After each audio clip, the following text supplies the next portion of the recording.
Well, that right there is the World Trade Center here in Abuja. Lovely scene. But it's 24 degrees centigrade anyways, and the humidity is 27% this morning in Abuja today. So, well, that area, who knows, might get a lot busier in the days ahead. But good morning anyways. Welcome to Sunrise Daily, everybody. I'm Chamberlain. So, a very distinctive skyscrapers just as you're entering the federal capital. Well, let me be very specific. When you're entering Amak, that's the municipal district right here in Abuja. Shortly after you see the Welcome to Abuja sign, those two skyscrapers will immediately stare at you. And as Chamberlain already told you, they are called the World Trade Center here in the Federal Capital Territory. Good morning, and shall I say Happy Valentine's Day to you, or Happy Ash Wednesday, whichever one you decide to celebrate today. I'm Maukwe Ogunyoso. How about Ash Valentine's Day? Well, in Lagos, we show you another distinctive, yes, that's it, distinctive and a signature of Lagos State now. The skyline is just what it is, a beautiful sight. Any day, anytime, traffic always moving right on this particular Ikoyi Link Bridge, erected and commissioned, by the way, in 2013 by the governor of Lagos State at the time, Babátúndé Rájí Fáṣọlá. Right now in Lagos, humidity is 95% and the weather is something in the region of 28 degrees. This is Lagos. I'm Ayo Makinde. Welcome to Sunrise Day.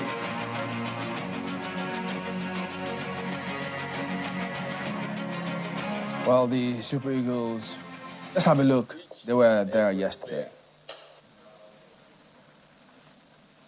President, I salute your resilience. You lifted our spirit. You made us proud. You made us smile as Nigerians.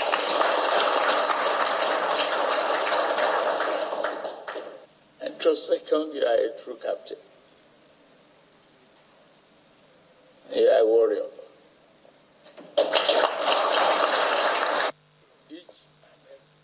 Okay, well, I love those images. Let's keep looking at them, guys, because, I mean, yes, indeed, what a lovely scenario.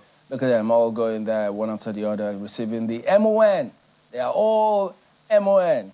So, Nwabali, MON. Trustekong, MON. All of them, MON. Fantastic one, as a matter of fact. So, they all have their plots of land in Abuja. They've got their flats. So, way to go. Yes, indeed, they made us smile. Of course, yeah, we didn't win the finals, but while it lasted, we enjoyed it. Nonetheless, we did love it. And then, I mean, that got, goodness me, you needed to have seen, what city were you guys watching from anyways? So it was all like, it was festive. We loved it. But I mean, we know now that we all need to go back and do a lot better than we did. And of course, just one better. Just make sure you have your hands. Win 7 games. Just 7 games. I will be fine. But all the same, well done to the presidency receiving these lads. It's a lovely scenario, I tell you. Well, it certainly will boost their spirits. I mean, it's not only when they win that we should now celebrate them. I mean, we should show some appreciation for what it is that they have been able to do, especially against the odds. Because, Chamberlain, if you go and check the bets, those who bet, most people did not put their money on the Super Eagles, I'm sure of that. So it's a good thing that they've eventually got to the finals. I mean, a major surprise, the way they zoomed past all these other teams. Even Côte d'Ivoire, they beat them in the group stages, only for them to meet them again in the finals. The fact that we even were able to get past South Africa. Yeah. Our major rivals. And, that was a good one. Yeah, the South African match was a good one. And when you think about how invested people were in those matches, I mean, let's not forget, we lost lives. We lost lives. And the Super Eagles thankfully triumphed in that match. Because if they had lost that match, I don't know, you know, just what it would have been. A double whammy. Some people were saying, oh, how do we tell people, the people that died, that, oh, they eventually won the game, you know? But at least that's some comfort that they eventually won the game. So they got all the way to the finals. They're back home now. They've been received hero style. I'm hoping that this would perhaps also give our football the boost that it needs. Because in recent times, it's been very disappointing outing from the men's team. The women have been doing much better. I'm hoping that also the women, when they even when they don't do as well, that we will also remember them as well. But in the meantime, this certainly was good to see. I mean, when you hear the president tell William Troost Ekong, you're a true captain, you're a warrior. Even, you know, minus all of the other things, to hear those kinds of encouraging words spoken of the captain of a team certainly will be a major morale booster. And Victor Osimhen as well, all of them singled out for special praise. The president's telling Lookman, you didn't look at anyone. You only looked at the net and the goal. You know, you have your eyes. Look, man, anyway, don't look at me. Look at the net. I'm not going to add what the president did not say, but I know I heard him say that Lookman didn't look at anyone. It was just good to see the president welcoming the boys back. And let's not forget, Alex Iwobi, you know, also getting the short end of the stick from Nigerians who were angry over, you know, his own performance. I think that we need to learn that this is a game. As Austin, sports anchor, you know, emphasized yesterday, this is a game. It's a game of fair play. You win some, you lose some. I think that we should all learn to know that we should imbibe the spirit of sportsmanship.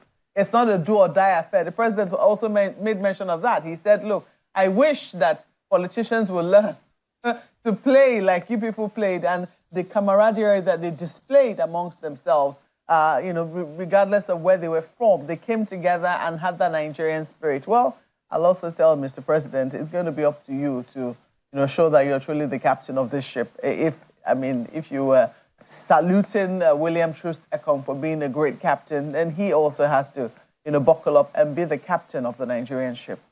Ayo. Maybe we should also say that for everything that the president said to each of those guys, that the president should be a true warrior like Ekong, should be a Trojan horse like Victor Osimhen, and he should not grieve for anybody. I don't know if that is appropriate to say, but, you know, one thing that we have to also emphasize in this particular tournament is that the final was the only match Nigeria lost. Everyone else, they either won or, you know, drew, and that is something definitely to celebrate. Makwe, I am completely in tune with what you said. I completely agree with you. If there is anything to learn about this, it is to ensure that we learn the lessons and scale up our football. We have among the best stadia in the world. What are we doing with them? Yeah, we are still allowing some to just lie fallow and do nothing about them, like the iconic and legacy stadium, the National Stadium in Lagos. But whatever it is that we do, let us scale up our sports. We have seen that it has the capacity to bring us glory, rewrite the name of Nigeria on the global scene. Can we replicate this, as the president said? How do we replicate this, as the president said?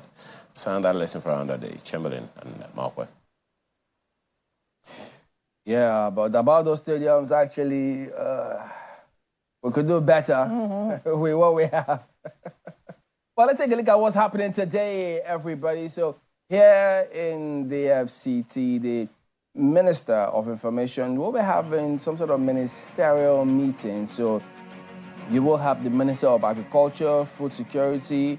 You'll also have the Minister of Industry, Trade and Investment. So they will be meeting and, you know, yes, of course, will in connection with the conditions which you and I are all grappling with now. So they're expected to ensure that their policies are right and they kind of impact that the president wants. Some all of them, remember, they've got a performance bond, so they've got to perform. You know how they say, shape up or shape out. So all of these three of them, will put their heads together here today.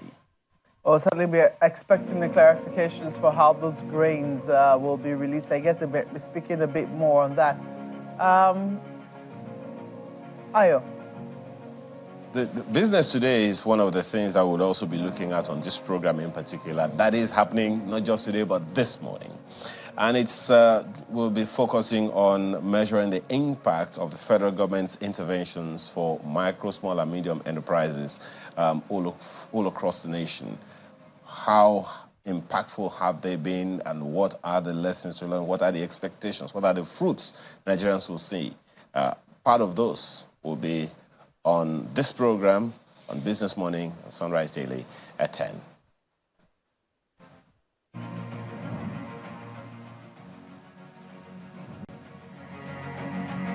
All right, let's take a look at the papers.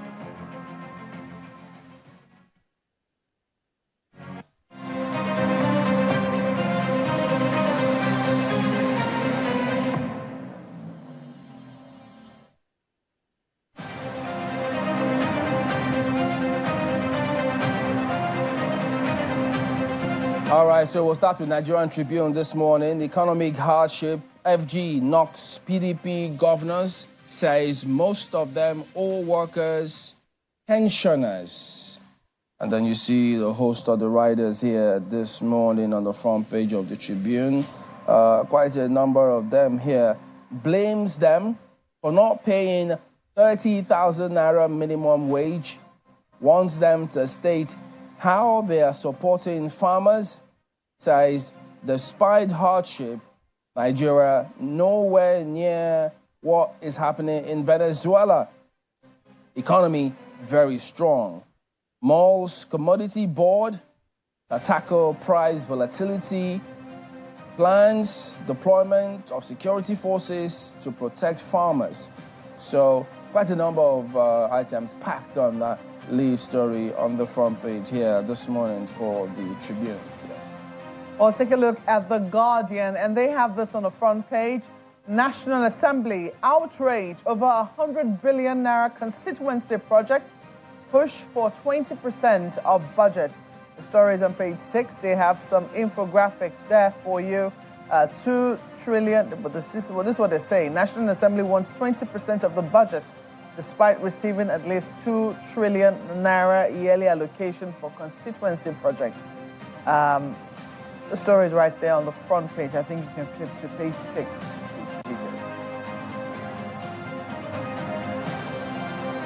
To us this morning, Senate holds executive session with service chiefs and ministers. That's what the story is about this Valentine's Day, as worsening insecurity dampens agricultural productivity and logistics. I'm hoping you'll be able to find the details right there on the front page of the Nigerian Observer, and that the answers that we want will actually be seen there because, hey, it's been a while. That's the Nigerian Observer's lead story today. Business Day. CBN sells dollars for first time in 5 months to stabilize Naira. So lots of, quite a number of, issues being raised here about this one. But yes, indeed, it's the big one on the front page of the paper here today. So several perspectives and issues that might have been raised on, okay, how do they proceed from this one? So I think it's going to be quite interesting to see how all of these ones eventually play out. So CBN selling dollars after 5 months, for the first time in 5 months. So that's Business Day this morning. This Nigeria has this. Shelve electricity subsidy removal. Experts warn federal government.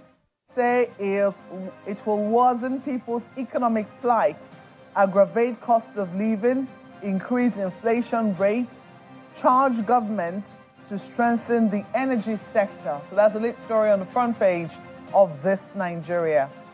Well, there's an interesting discussion on the front page of Blueprint newspaper this morning. Very interesting, also talking about food. FG Malls Commodity Board to tackle price volatility. Others, the details are on the front page, it has 2 riders. Will develop security forces to protect farmers, activate more farmlands, that's from the Vice President. And while we sealed warehouses hoarding food items, that's from the government of Kano State, the details on the inside pages. Okay, so the front page of Tribune, the headline there, because quite a number of things were packed on the front page of that Tribune this morning. So quite interesting one in terms of what the government plans to do to cushion the effect of this. I mean, Emir Sanusi did say, look, it will get a little tougher, but they hope that the authorities will take the right policies. They'll put the right policies in place. Yes, it will get tougher before it gets a little better, if they put the right policies in place, because if they don't, we will face a lot more challenges. And then some of the measures they plan to do, commodity boards, who knows what happens to the minimum wage board. How are they going to go about this commodity board? Will it be on just those commodities? Will it extend it to all the other areas? So policies, a good thing to have a coordinating minister of the economy. So they're all expected to rally and ensure that those policies complement one another, both from the monetary and fiscal, such that the kind of impact that we desire will be the case at the end of the day. Because if they don't, the big if, that's why they say, look, if the right policies are in place, but if not, maybe a further downward spiral, which nobody wants. Yeah, that's it. All right, so that wraps it up then. We'll look at some of the dailies here this morning. We're back in just a moment. Stay on with us.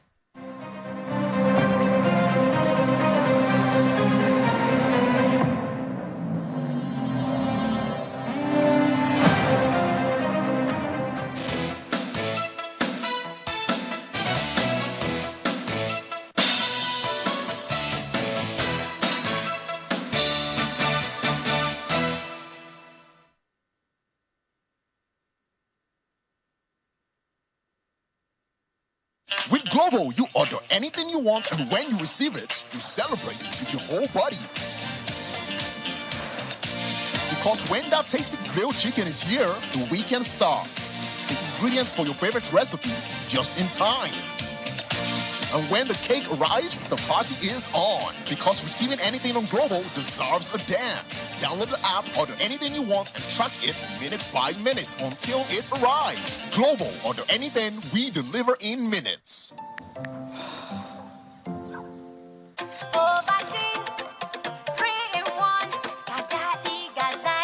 Kana da abubuwa da yawa yau.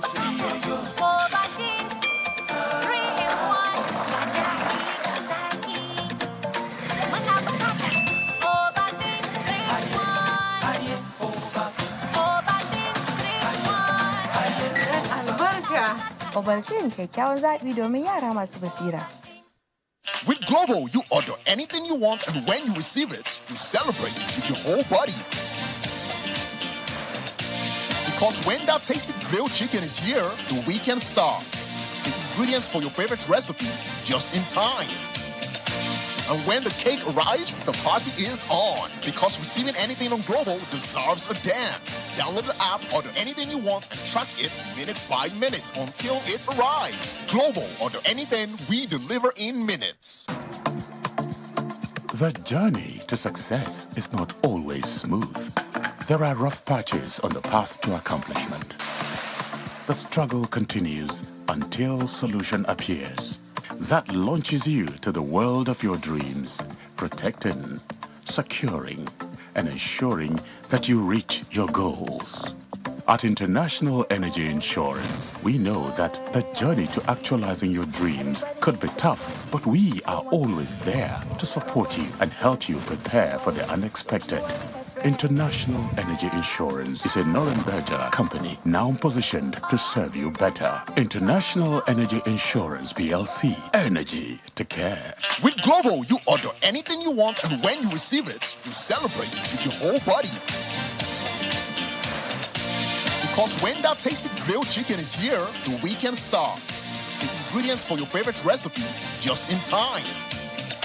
And when the cake arrives, the party is on. Because receiving anything on Glovo deserves a dance. Download the app, order anything you want, and track it minute by minute until it arrives. Glovo, order anything, we deliver in minutes.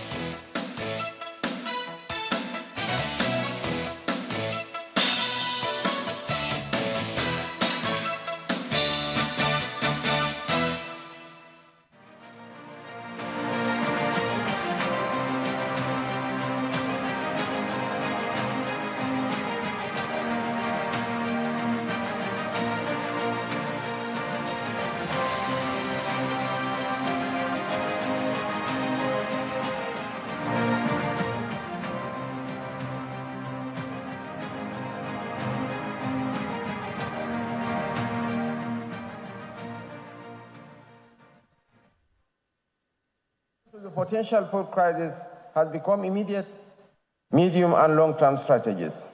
The short-term strategy entails revitalizing food supply through specific interventions like the distribution of fertilizers and grains to farmers and households to counteract the effects of subsidy removal, fostering collaboration between the Federal Ministry of Agriculture and Food Security and the Federal Ministry of Water Resources for efficient farmland irrigation, ensuring year-round food production, and addressing price volatility by establishing a national commodity board.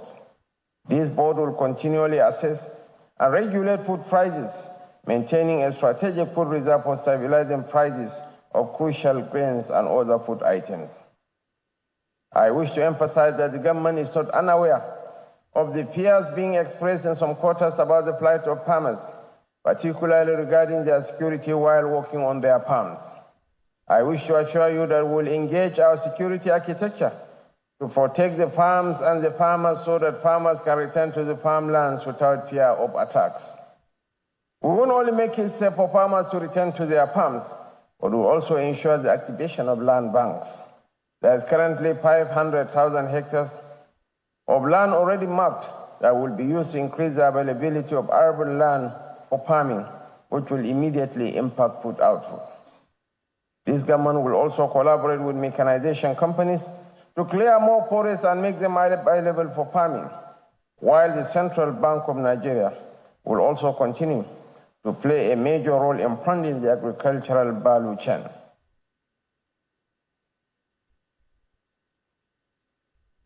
Okay, welcome back. So let's focus on some of the issues making the rounds in the polity. But we've got two gentlemen joining us here in the studios. Ladan Salihu is a former DG FRCN, he's a policy analyst and former team lead media advisory committee of PDP Campaign Council. Sitting beside him is Salihu Lukman, who is a former vice chairman, APC Northwest. Gentlemen, good morning. Thank you for coming on today. Good morning. Thank you. Good morning. Thank you. Let's kick off from this matter that came through yesterday concerning the trial of former CBN governor. That comment seems to be everywhere. The SGF talking about signature being forged, and it's quite shocking to a lot of people. People don't even know what to expect anymore. And so even though, yes, it's at the trial stage, it's going on, so we'll wait and see. It appears it will be a long-drawn trial. Who knows? But hearing that comment alone, there's several things that come to people's minds, but I don't know what it was with your perspective when you heard it, and did you feel, oh God, how could this have happened? What did you think when you heard it? Well, I mean, look, my attitude is to say, well, all this come back to the whole issue of opening up to really evaluate our experiences between 2015 and now. And that in doing so, I think we just have to be courageous enough to admit that a lot of the things that have happened were not expected and went outside the whole promise we have made to Nigerians. And a number of those things, and my honest view is that, look, it's not to be defensive. It's really, really to begin to check where have we gone wrong, to produce a government where a number of those things happened, when our critique of PDP before 2015 was that all those things were possible and that one of our big promises was that we were going to stop corruption.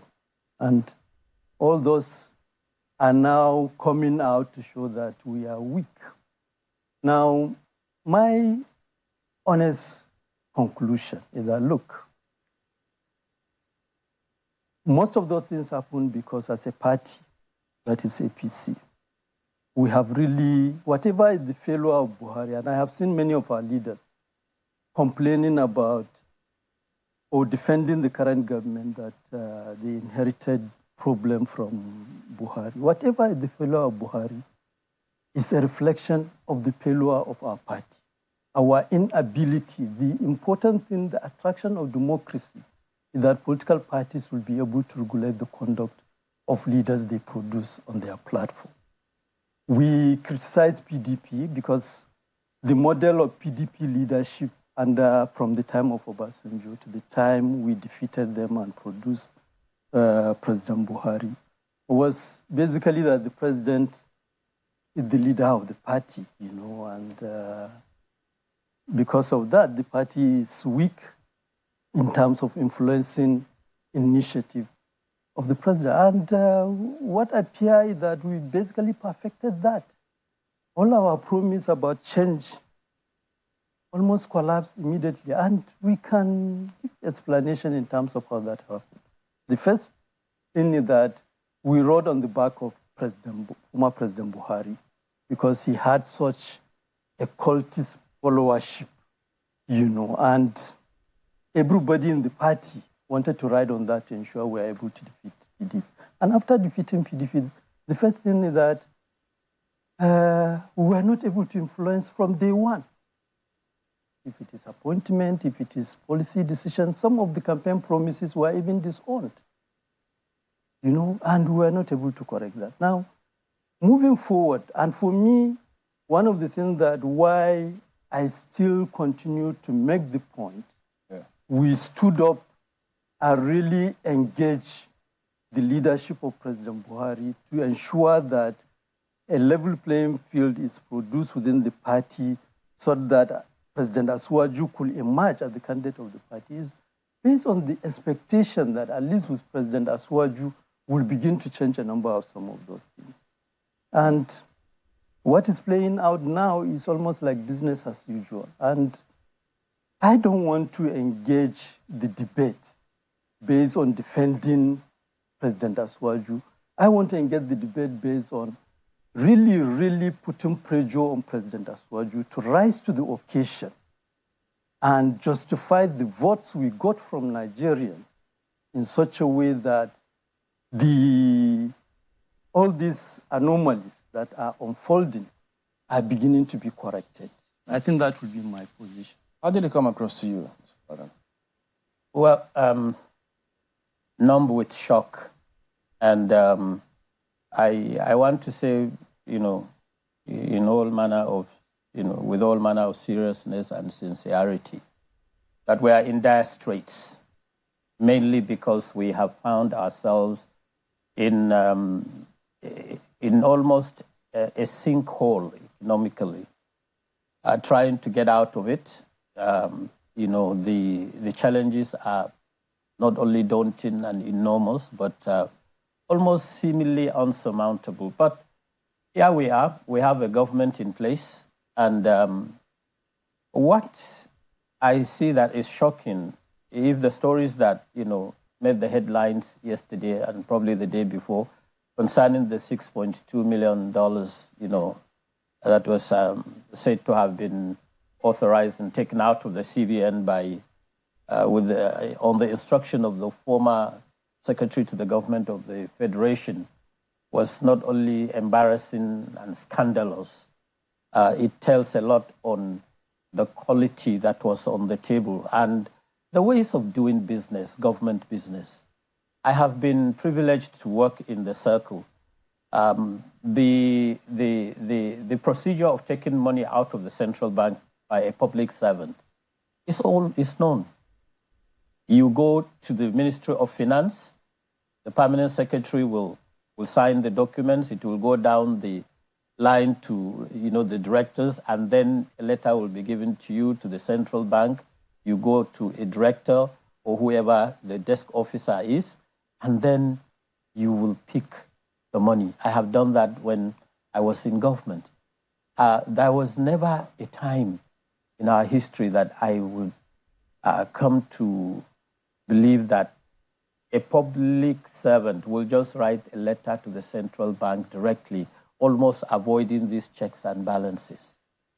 It does not tell well on, you know, our own, you know, integrity as a people, as a nation, and the government. So, but how much question can we then ask of systems? Because different governments have come, different governments have gone.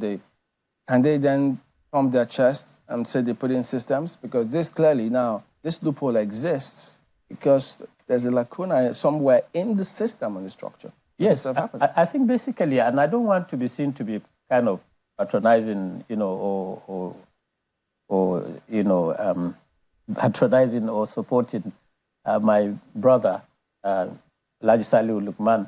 Well, look, the government came in when PDP was defeated in 2015.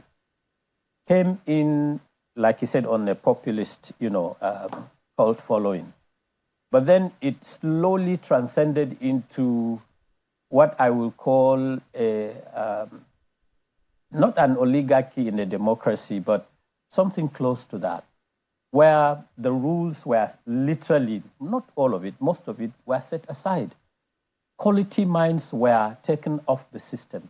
And anybody who seemed to have had a different view, it was like you challenging Buhari, not challenging the system whenever there was a fault. But does it matter that the CBN governor was appointed by the PDP at the time? It doesn't. It is the attitude. It is the conduct. It is the way of doing business. Look, I was privileged to have been appointed the Director General of the FRCN by President Goodluck Jonathan. And I was 2 years on. I rose from the system. I knew nothing in my entire life apart from broadcast journalism. I rose through the system to become a DG. I wasn't politically appointed. 2 years on, we were asked to go and lumped together with political appointees. And there were many of us like that. So what you had was, you pulled out people that are professionals that were to have given the government a sort of check, and balance mechanism. To say, no, this is not the way it is done. You are coming anew. This is how we go about it. And it was like job for the boys and anything goes. So what you see is what you get. Garbage in, garbage out. And I don't like to blame people. I like to blame systems. If there was a breakdown... Isn't it people that will put in place a good system? Yes, look, like everybody said, and I respect Buhari as an elder statesman. But look, Chamberlain, as far as I'm concerned, Buhari is history, and history will judge him, rightly or wrongly. But right now, we have a president in charge. He should step forward and take responsibility. No alibis, no innuendos, no excuses, no any of the buck passing that we are used to. We have a country that is in dire straits. We have a people that are shackled by hunger and deprivation. And the poverty is not only stinking, but it's stinging. And we are almost in an economic emergency.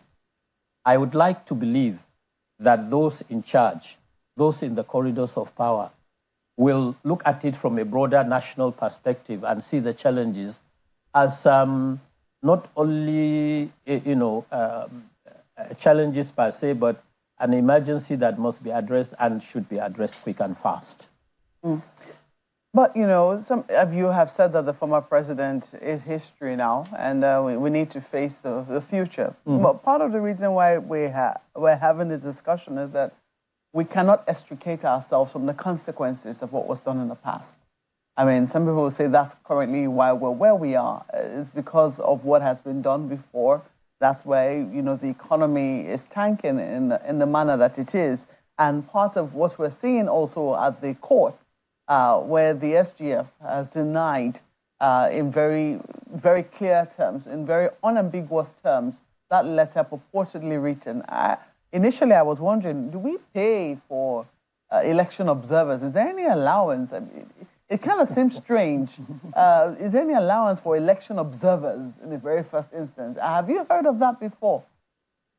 Well, I mean, election observation, the way I know it, having related with civil society. Indeed. Is that it's a voluntary thing. It's not something that comes within the purview of governmental responsibilities, At best, maybe government can,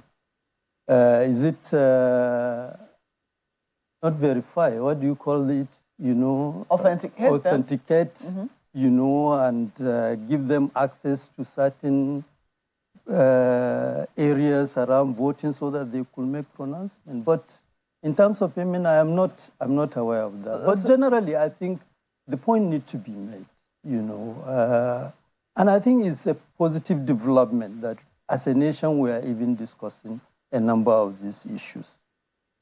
I keep making the point, look, until our democracy grow to the point where internally within political parties, a number of these things can be scrutinized, and parties can make pronouncements which can become instruction on elected representatives, then we are going to continue to have a number. Look, what we have from 1999 to date is that our democracy only succeeds in producing what we will call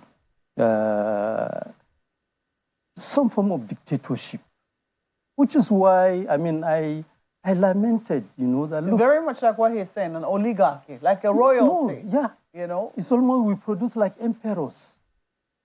When they take decision, if you question it, and that is what is happening. For instance, when all of a sudden, after the resignation of Abdullahi Adamu, instead of following the rule of the party, we even determine who succeed him, all of a sudden we hear Dr. Ganduje from a different zone where the chairman should have come from. And when you question it, people see you as an outcast, which is the status some of us have now, And look, my expectation of democracy is that everything should be open to debate. And those debates should go into structures of party, which should guide decisions of the party. Once that is not happening, and which is why for me, my major problem now is that we reduce democracy to the question of election. And which is now producing constant frustration because you invest some hope on a leader, and after 4 years, it turned out to be, it's not any different from the previous leaders you are not happy with.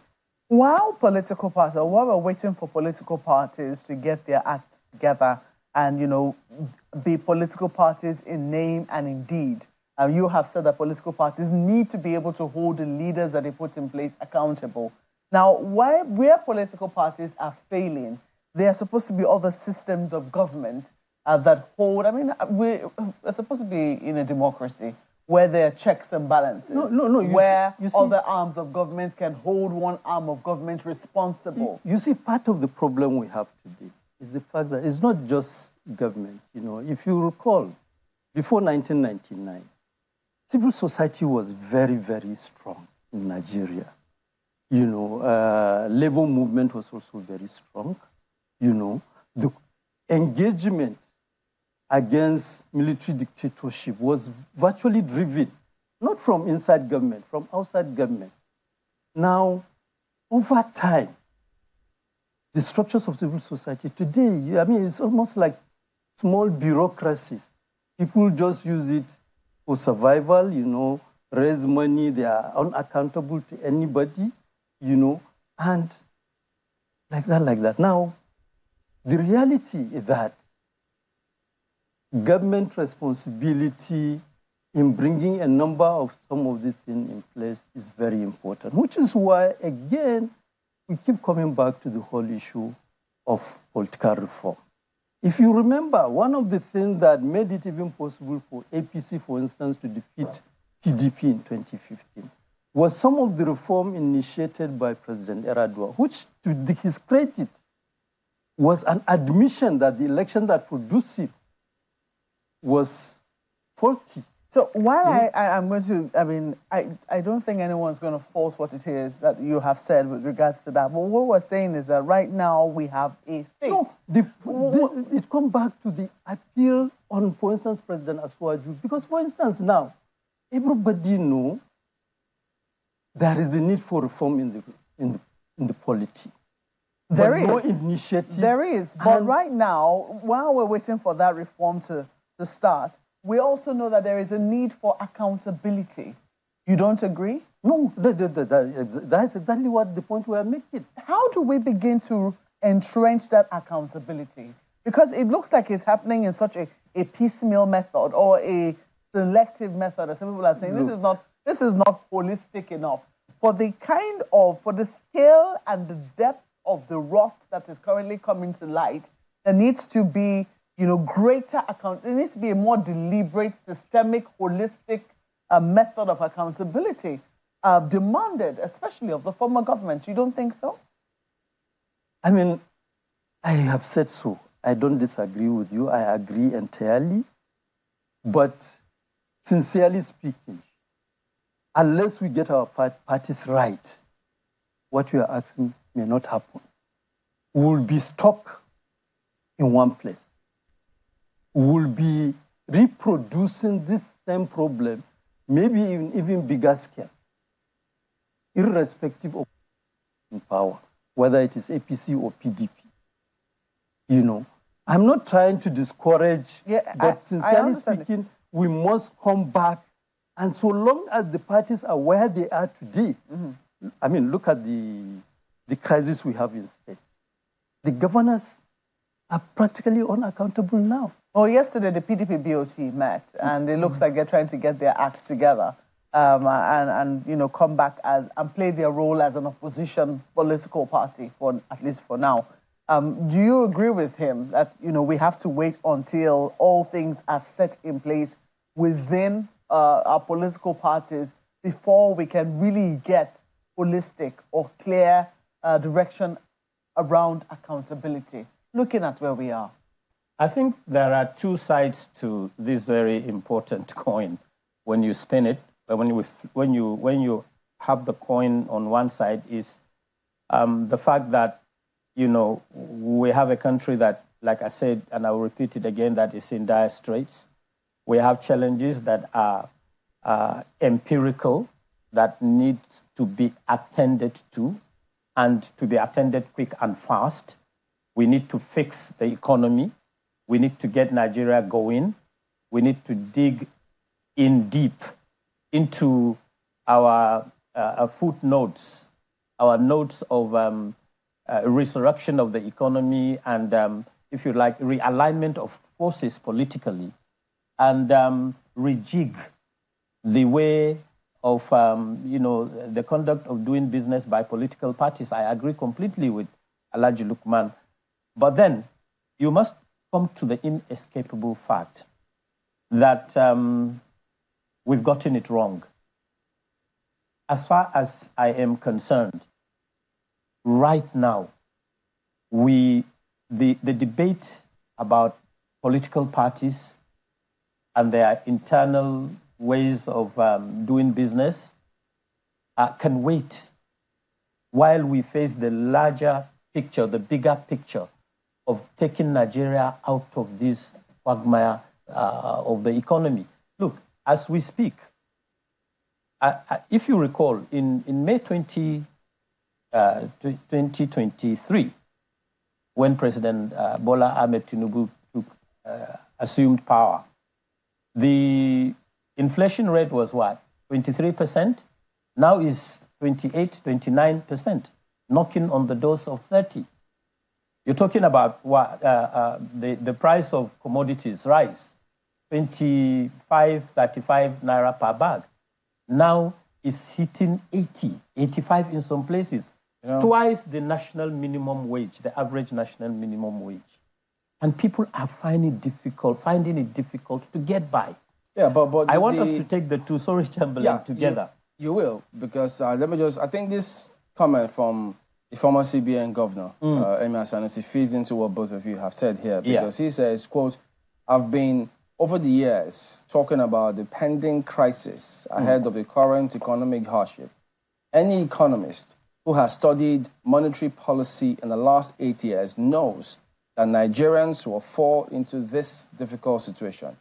The difficult situation Nigerians are facing is just the beginning if the right decisions is not put in place, because Nigeria is not exceptional.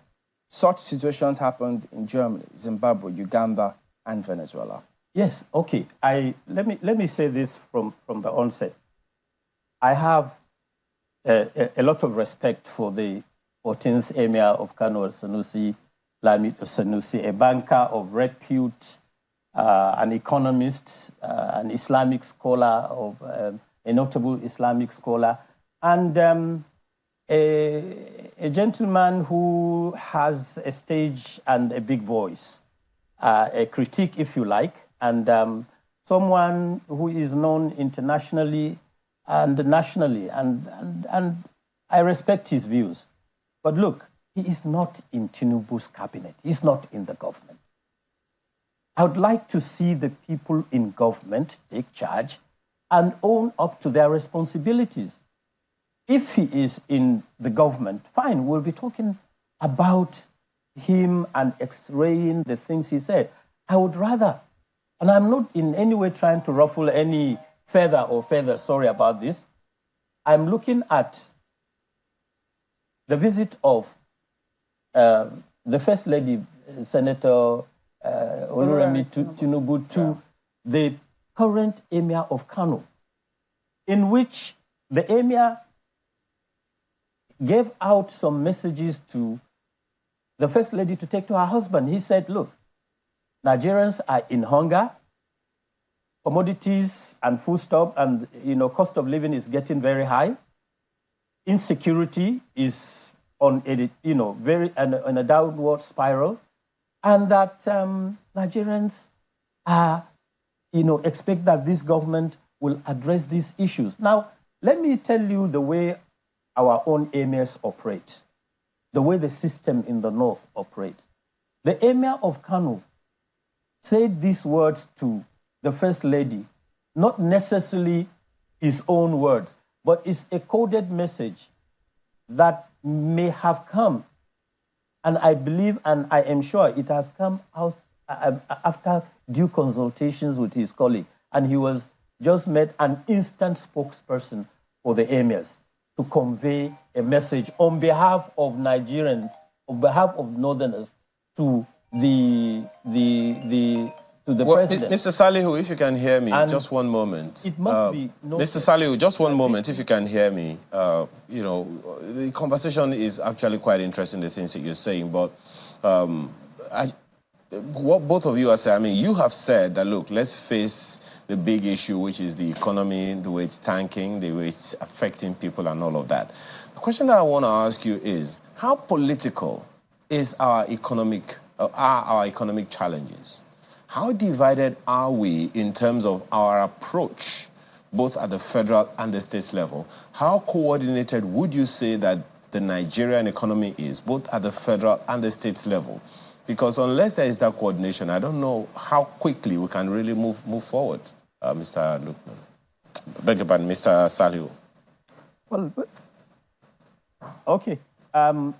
Look, as we are now, we are the political economy of the nation state is in disarray. Let's face it. We have not only the challenges of miscommunication or lack of communication or lack of interface and symbiotic attitude to governance, we also have, people who are just good at grandstanding, who just step forward to be noticed and recognized, who make statements, while the issue of governance is suffering. They do it more or less to protect or preserve or to eulogize and praise their own, boss at the top. They do not look at the issues in a more in-depth and more. They don't scrutinize the issues, so to say. Is that then to say, Mr. Salihu, policy on board? On that particular issue that you just raised now, is that to say then that we are ignorant of the issues, or we are just we're just papering over cracks, as Chamberlain would say from time to time? I ask that in the light of the core discussion we are having, about the certificate forgery and all of that. It would seem like some people are just interested in how it pleases, impresses, or serves their own purpose as opposed to other people. There are systems in place, as you both gentlemen have said, and here we are talking about an allegation of up to $6.2 million Mr. Lukman, that is not something to be swept under the carpet. You're talking about the fact that the political party ought to be playing a lead role. Where did we miss that? Throughout this Fourth Republic, it will seem like it's the same thing that we have been saying. It wasn't the same thing in the First, Second, and Third Republics. How did we get here? And how can we navigate our way out? Mr. Lukman. I think if I can come in, we got in here because largely everything has been reduced to business as usual. You know, if you remember and recall before 2015, the debate out in the public around restructuring border on what needs to be done in order to strengthen Nigerian economy and create more opportunity that will translate to improve livelihood in the country. And as a party, I remember, being in opposition, we were very active in that debate. Now, ask yourself, between 2015 and now, what has happened to that debate? What has happened to all the critique and the recommendation we had when we were in opposition? Now, frankly speaking, this is where I think as politicians we have to continue to challenge our leaders. Once leaders cannot summon the courage to be adventurous and take new initiatives that will translate to new opportunities for citizens, we will remain stuck where we are. Look at the case of insecurity.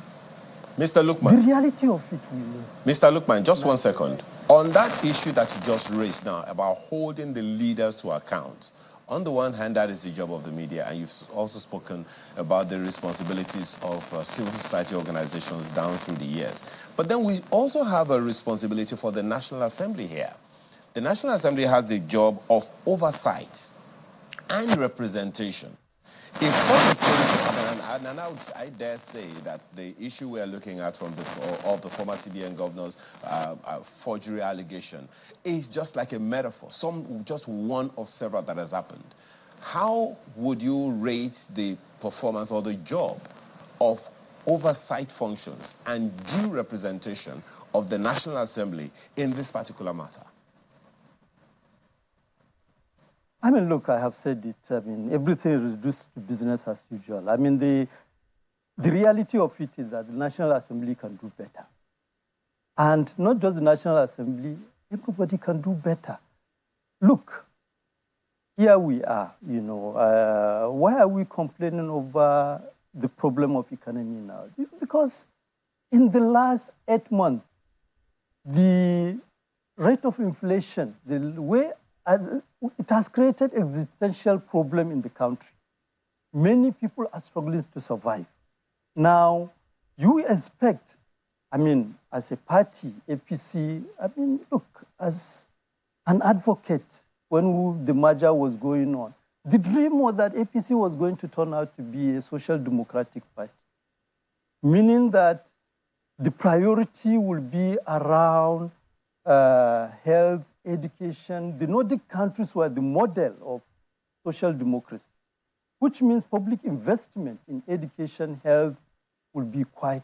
And what has happened is that it may even have dropped under APC. And which is why we're faced with the crisis we're having. We talk about more than 10 million children out of school. You ask yourself, in the last 20, 30 years, how many new classrooms have we built? How many additional schools have we built? How many new teachers have we recruited? Not to talk of hospitals. So we have to come back to that. And this is why, for me, look, I'm engaging in this matter in the hope that something will touch the heart of President Asuwaju, who is today the leader of the party, the leader of the country, to come back and begin to initiate action in such a way that, look, I was talking about the issue of insecurity. Everybody knows this country is under police. There are so many ungoverned spaces in the country, which make it possible for criminals to operate freely. The total number of police force. If you can hear me, less than 500,000. One of the major issues here, that is really understood, the impact of insecurity on food production and all. Well, Mr. Salihu, let me come back to you. You began the other time by talking about communication. And I'd like you both gentlemen to speak to it, but let me start with you, Mr. Salihu. Government communication needs to evolve. The issues that once people read certain headlines, they just see some things in the media. They see signature forgery allegation against the former CBN governor up to $6.2 million. And in their heads, they extrapolate, if this is just one, how many others are there that we're not even aware of? What kind of communication, how should the federal government or the related agencies be communicating with Nigerians now so that the suspicion, the trust deficit doesn't get any worse to the point that people don't listen to or consider anything from government serious? What kind of communication should be going out now to rebuild trust? Well, there should be a holistic communication. There should be a communication that speaks to the norm that government must be held accountable, and the media and the medium of communication, broadcast and print media, must step forward and up the ante to ensure that they hold the government and politicians accountable. And in doing so, we must appreciate the fact that, like when Buhari came on, he had a cult following. When Asiwaju Bola Ahmed Tinubu came on board, he had a crisis, in my view, of confidence and a crisis of transition, which, dealt a huge blow to the nation's economy. Look, when he said, in his broadcast speech to the nation, or in his address to the nation at the Eagle Square, that he was going to remove oil subsidy, he forgot that he was transiting from the mindset of Lagos. He wasn't addressing people in Taslim Balogun Stadium. He was addressing, it's a big stage. But it was already done, the PIA, that subsidy was gone. Yes, by the time he said it, everything came crashing, and it is telling on Nigerians. No, but did he say anything new? No, he didn't. That was on the PIA. Yes, what Nigerians expected, Chamberlain, was to have communication. Communication removes conflict. Contact removes conflict. What do you mean, in the same manner? Communication in the sense that, look, there should have been a team in place of eggheads, of specialists, of economists, of technocrats that will look into the A, B, C, and Ds of deregulation and removal of subsidy. There was no hurry. We are all on the same page that subsidy must go. Do you know there was money in the coffers? Unfortunately, the way and manner he bungled it cost Nigerians and Nigeria a lot of deficit in terms of trust and integrity. Just briefly before we go. Yeah, just, my point is that as it is now, communication is basically like, is it the repository, basically dumping information on citizens. I think it has to change. We need problem-posing communication strategy, whereby, for instance, you are engaging actors. For instance, the whole thing about removal of subsidy. If it is carried forward by way of engaging marketers, engaging trade unions, and sitting down to now say, okay, this is the way to go. Now that we know we are not going to pay subsidy again, prices are going to increase. What do we do? How do we... Some say, is it foolproof? Because the last time they tried it, part of those in your party were those who resisted it. I said, no. No. You see, the main point, you know why the problem is? The problem is there is no local production. Now, how do you engage stakeholders to ensure that, for instance, the whole thing, we were told refineries will bounce back and start producing by December. Are we there? We are not yet there. Gentlemen, we thank both of you for coming on. Salihu Lukman, former Vice Chairman, APC Northwest, and Laden Salihu, former DG FRC and former team lead, Media Advisory Committee of PDP Campaign Council. Thank you both for coming on today. Thank you. Our business news is up next with Ini John Mekwa.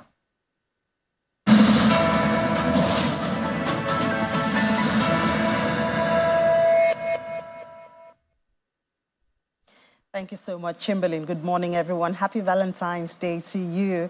Just before we get into that Valentine's mood, let's do some business. Beginning with global oil prices, it slipped in Asian trade on Wednesday after a U.S. industry group reported crude stocks rose more than expected last week.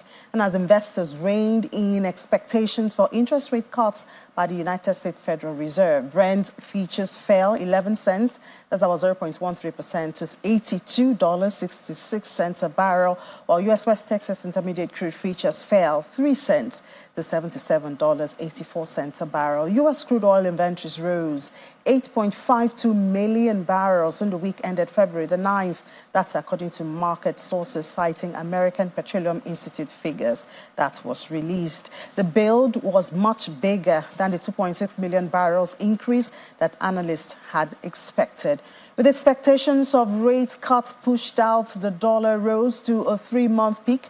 A stronger dollar typically weighs on the demand for oil among buyers that are paying with other currencies. Still in the global space, Chicago soybean futures fell to a 3-year low on Wednesday due to plentiful supply and a strengthening U.S. dollar that made U.S. grains less attractive to importers. Corn futures also edged lower with the market well supplied, while wheat slipped amid pressure from declining Russian grain prices. The most active soybean contract on the Chicago Board of Trade was down 0.7% at $11.78 for a quarter of a bushel after touching $11.77. That was the lowest since December 2020.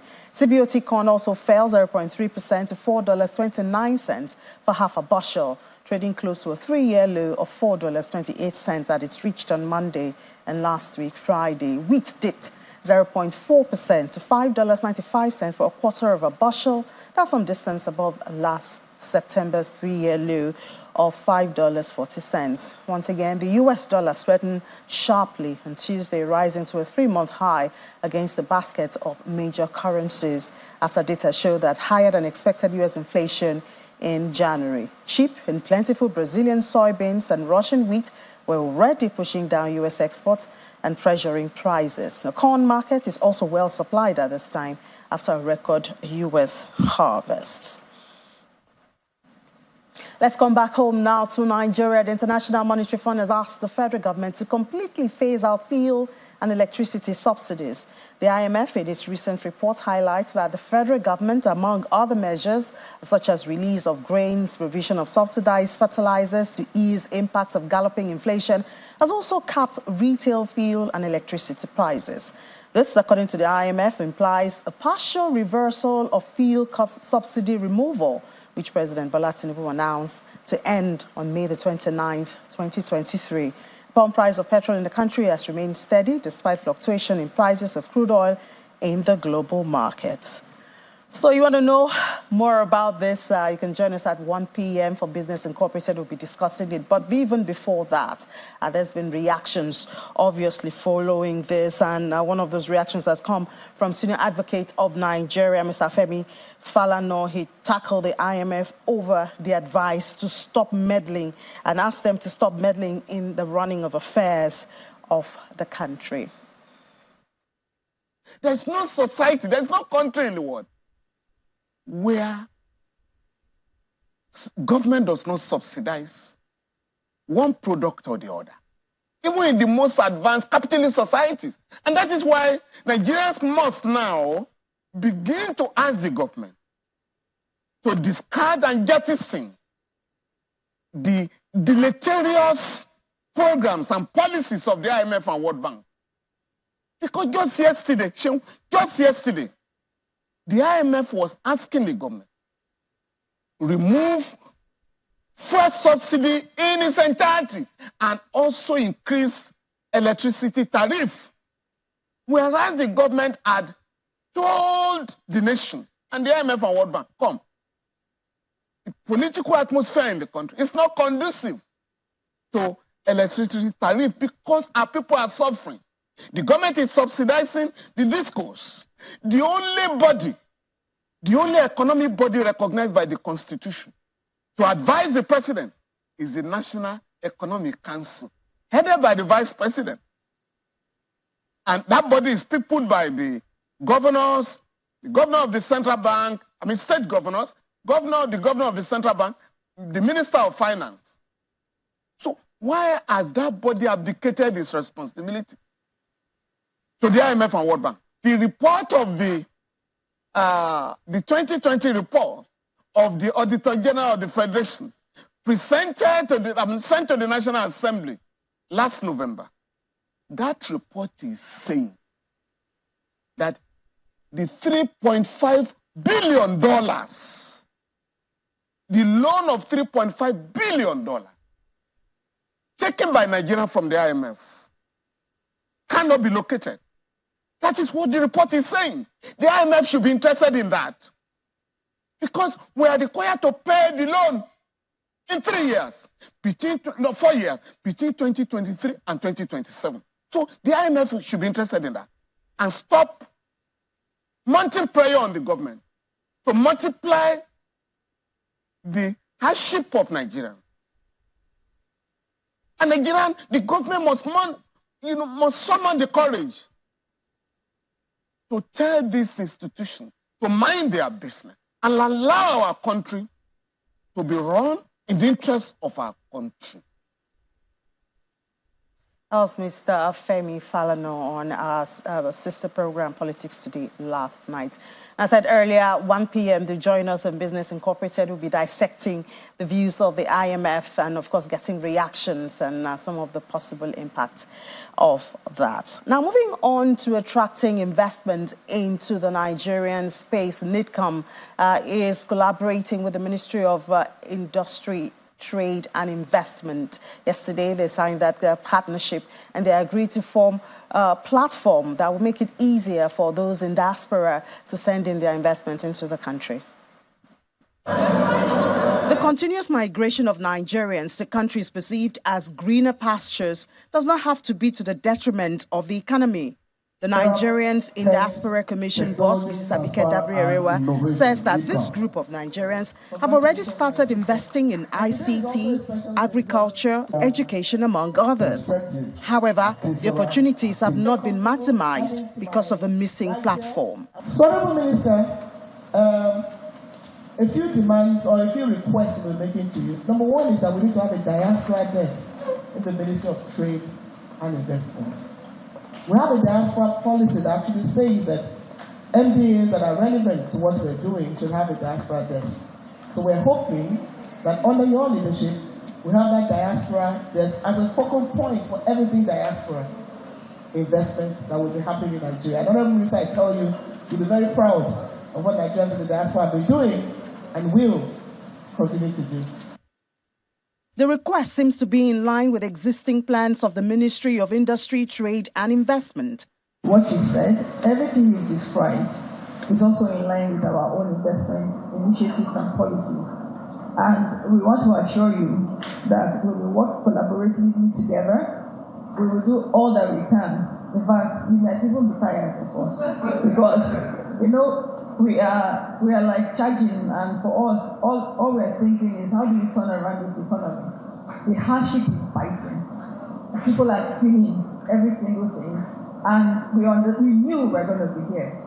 I mean, we did not inherit the robust economy. We knew what we inherited, but it was a promise that brought us here. With about 14 Nigerians holding political offices in the United States alone, a Nigerian recognized as the richest immigrant in the United States, also among other parts of the world, Honorable Erewa and Dr. Anite believe that this corporation holds a huge potential to contribute to both investment and diaspora remittances into the country. Certainly wish them the best in that partnership. A lot of potentials outside the country, and JAPA doesn't have to be a negative thing. We hope and look forward to that. Now it's Valentine's Day, and Laddie you will not be seeing Laddie in the studio today because it seems he's out there having fun and showing love. Now he took a trip to one of those spots that will be very busy today to see how business is, especially comparing business in 2024, Valentine business in 2024 to what it looks like in 2023. Valentine's Day, lovers globally are celebrating today. It's time for you to take that significant other out, find ways to show them love, at this time. But with the cost of living crisis, food inflation over 33%, definitely is getting really expensive to show love. So I'm going to be speaking with a restaurant owner. That's the owner of Kowa Lagos, Temitope Akogo. She's going to be telling me all about Valentine's spending, what to expect compared to the same period last year. All right, let's go.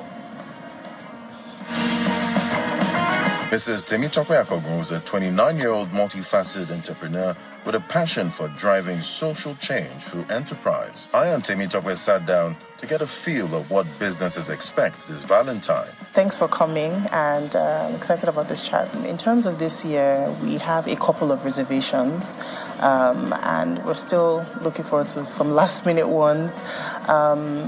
One thing I've noticed is even though there's a lot of hardship in the land, people will still treat themselves when they need to. I know most restaurants, pay a lot to aesthetics. They pay a lot of attention.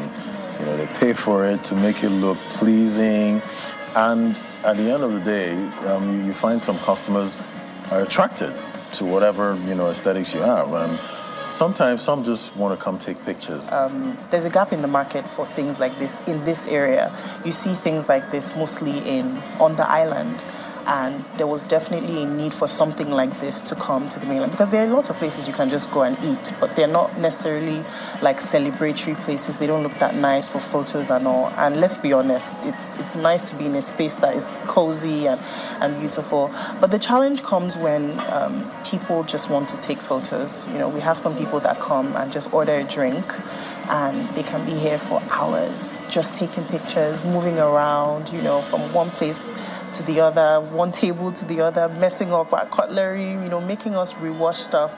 But I was speaking to my dad yesterday, and he told me something that the last thing people want to cut off is their enjoyment. So I think we're using that to console ourselves even in these hard times. So I know most restaurants, pay a lot to aesthetics. They pay a lot of attention. They pay for it to make it look pleasing. And at the end of the day, you find some customers are attracted to whatever, aesthetics you have. And sometimes some just want to come take pictures, just alone. How do you handle all of that? Okay. So I'm going to backtrack a bit. I actually used to live in England. When I moved back to Nigeria, that's when I decided to start this business.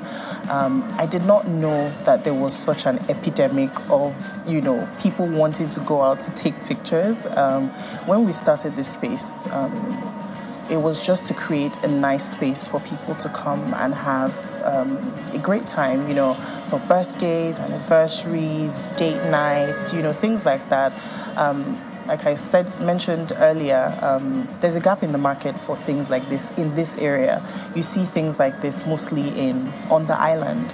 And there was definitely a need for something like this to come to the mainland because there are lots of places you can just go and eat, but they're not necessarily like celebratory places. They don't look that nice for photos and all. And let's be honest, it's nice to be in a space that is cozy and beautiful. But the challenge comes when people just want to take photos. We have some people that come and just order a drink, and they can be here for hours just taking pictures, moving around, from one place to the other, one table to the other, messing up our cutlery, making us rewash stuff.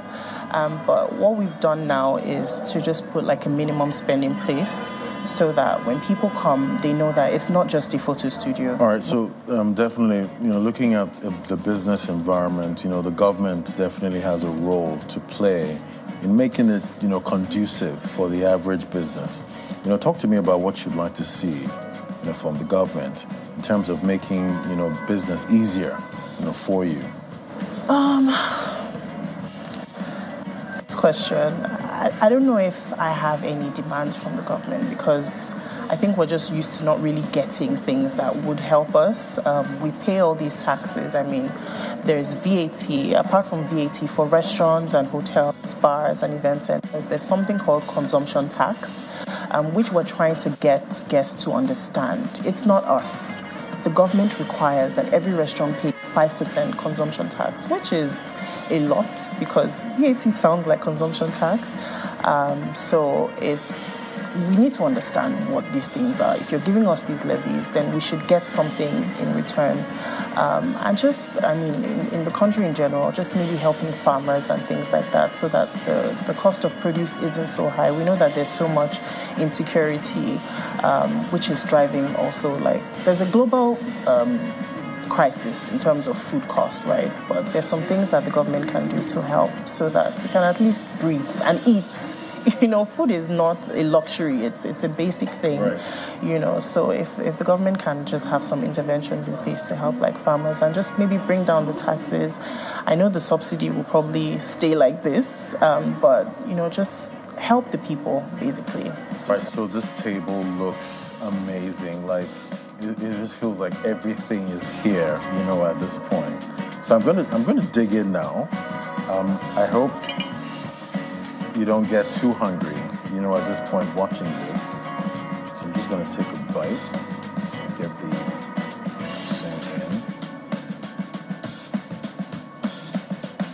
in. I can just keep going, at this point.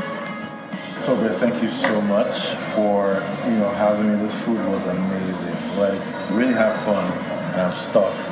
Thank you so much for having me. So it's another Valentine's Day, and definitely with economic realities right now, it's looking like this will be a very expensive Valentine. Ladi Williams reporting for Channels Television News. Well, Ladi's out there enjoying himself, I must say. But, it doesn't have to be with your significant other. You show love to everyone. Show love to those, the motherless baby homes. Valentine's is a good excuse to do that if you haven't been doing it. So let's celebrate and share love this day and every day of our lives, I guess. Now, moving on to other issues now, apart from an expensive Valentine, we saw that at the NGX, the market closed in the negative yesterday. However, and it's also important to note that the figures were down yesterday. Just Accessco, First Bank, GTCO, they all closed in the negative, especially Zenith Bank. Zenith Bank was more than 3% in the negative, but Accessco was the only figures that was in the positive. We know that it was down 2 days ago, then it's recovered after the announcement on the acting CEO.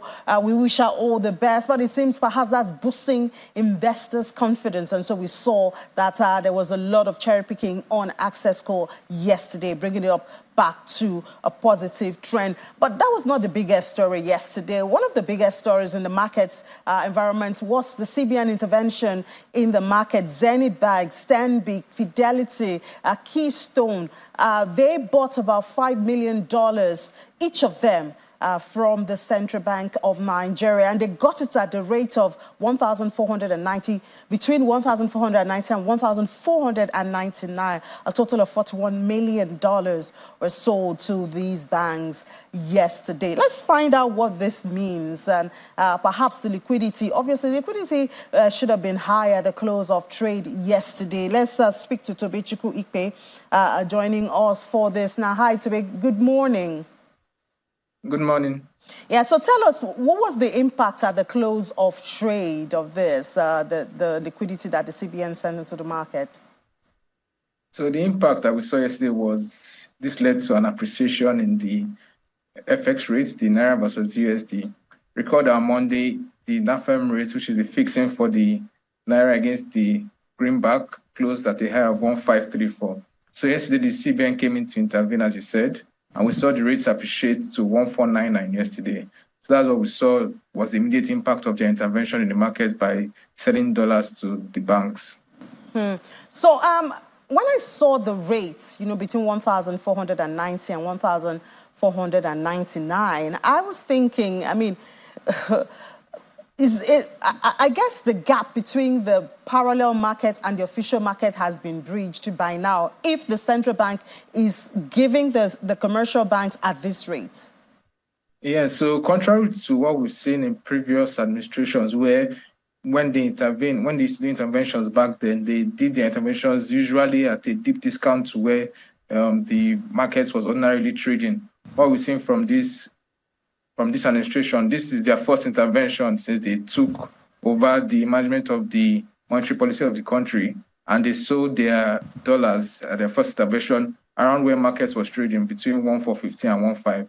So they are committed to their word that they are unifying the FX market. There won't be wide arbitrage between the so-called official rate and any other rate out that you can get out there. They've said that banks can quote whatever rate they want to buy and sell. It's truly a willing buyer, willing seller market. CBN is also part of the market. They came in to intervene yesterday, and they did so at current market levels. So would this be a fair value of the Naira at this time? Would this be our reality?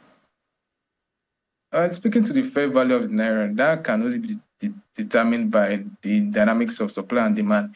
If the CBN has enacted several policies recently to drive that supply, because there's so much pent-up demand for US dollars in Nigeria. The turnover that from their policy led to an increase in turnover just last week. We saw over 2.11 billion in turnover. And the CBN governor himself said it that last week alone, over $1 billion of dollars came into the country from foreign investors. So yes, we've seen traction there. So the more the liquidity continues to come into the market, it will aid price discovery. And if the CBN is also consistent in these interventions to also supply dollars at a rate that markets can know that we can get at around this rate, it should lead to an appreciation of the greenback in the long run against the Naira. But isn't the constant intervention by the CBN equal to a depletion of our reserve? The IMF has already warned that we're going to lose about $8 billion. Isn't that what it means? And doesn't that also pose another set of risks to the country? Yes, there will be a risk to that because literally what the dollars are using to intervene in markets is the foreign exchange earnings of the country. So that's why on the back of that, they've also said that the NNPC is going to domicile their accounts with the CBN and there will be better transparency around actually what the country receives. And the CBN has a lot more leverage to intervene directly in the markets. When they see the flows, they can know what they can sell at each and every time. Unlike before, where under the previous administration, there were reports of the CBN saying that NNPC hadn't remitted any single dollar in months. So unlike that happening now, where the proceeds of the country that they sell from our foreign exchange and is largely from crude oil, will go directly to the CBN. They have more leverage to actually supply those dollars into the market. They can actually get that liquidity, which has always been a challenge. Once the liquidity comes in to drive price discovery, the issue has always been supply of the dollars into the market. Everybody knows Nigeria has a large import bill. So once we get that FX supply coming in, the government has tried to ramp up crude oil production. They've increased the number of barrels per day that were increasing. They've tried to drive down the crude oil theft as well. And they've also domiciled those FX proceeds with the CBN. So the FX supply is the key challenge. And this will help in the short term, but they also work on the fiscal side. The IMF has said they are not worried about the government's commitment to achieving their policy. They will say a lot of reforms. So in the long run, too, we should see the country in a better place. So, I mean, I guess we seem to be following that track because we see that Nigeria's production for January was more than 1.4 million, which is an improvement, over the past months. Now, do you see Nigeria escaping that forecast of the IMF that our foreign reserve would drop to about $29 billion? Can we do away with that? Yeah, we can do away with that. The CBN has very brilliant people. I'm sure they always have different ways, different structures to raise funding for the country.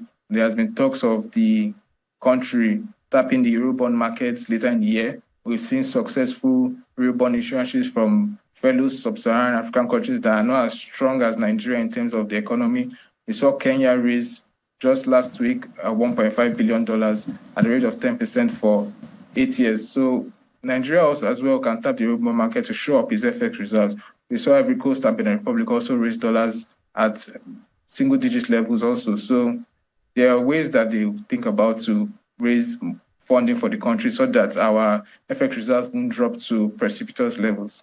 All right, thank you so much for sharing your thoughts and morning with us this morning, Mr. Tobechukwu Ikpe, fixed income dealer with Access Bank. Thank you for having me.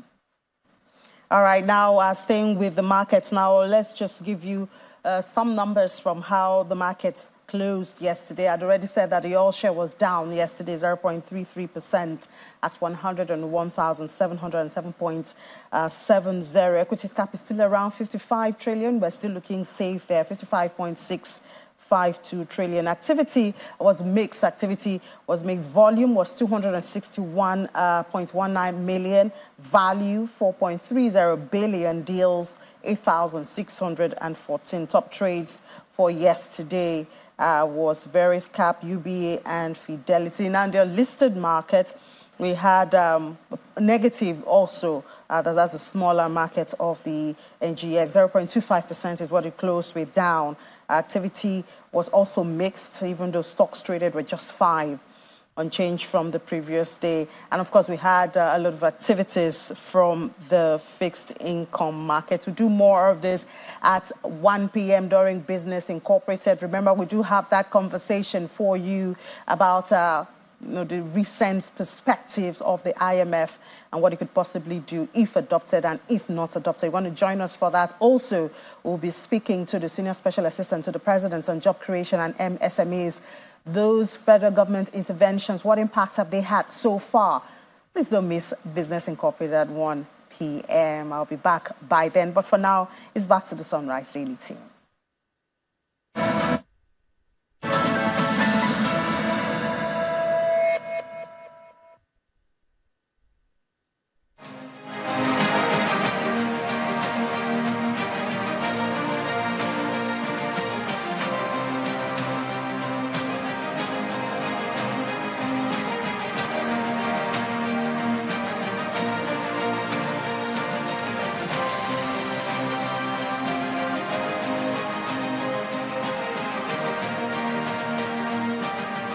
Stay connected to the world with Channels TV Podcast and get all the trending stories. Simply log on to channelstv.com, click on podcast, select the program of your choice, and listen. Our podcast is available on Apple, Google, and Spotify. Tap the expertise you trust. Touch the stories that touch you. Anytime, anywhere. It's a fast beat, unpredictable and full of surprises. The unforgettable moments, unprecedented passion, the victories and defeats in the world of sports makes it engaging. Fasten your seatbelts as we take you through every update in the news and on our shows. We define the moments of true sports. Join us.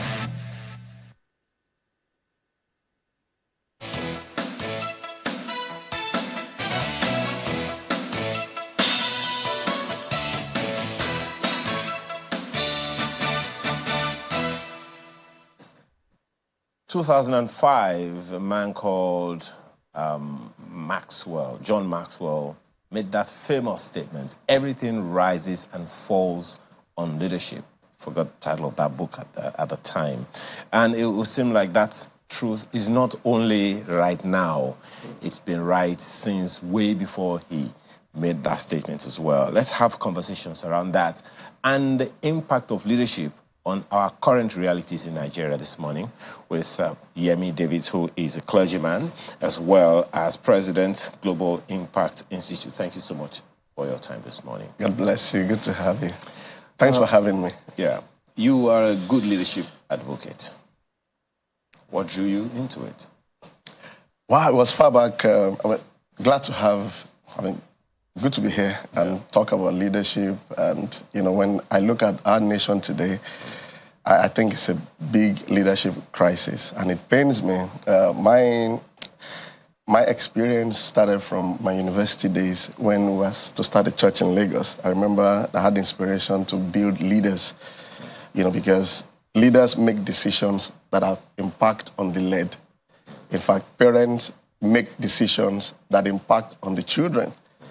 So it's not about the nation, it's a lot about the leadership, because when leaders make decisions, it's your decision. Now, if those decisions are good, it pays you. But if it's bad, you pay for it. So I realized that leadership is either a blessing or a curse. One of the things that I understand about leadership, correct me if I'm wrong, is that it's supposed to be subsistent and sustaining. It's supposed to sustain a system. Yeah. Once the engine is running, the vehicle should be able to move. Yeah.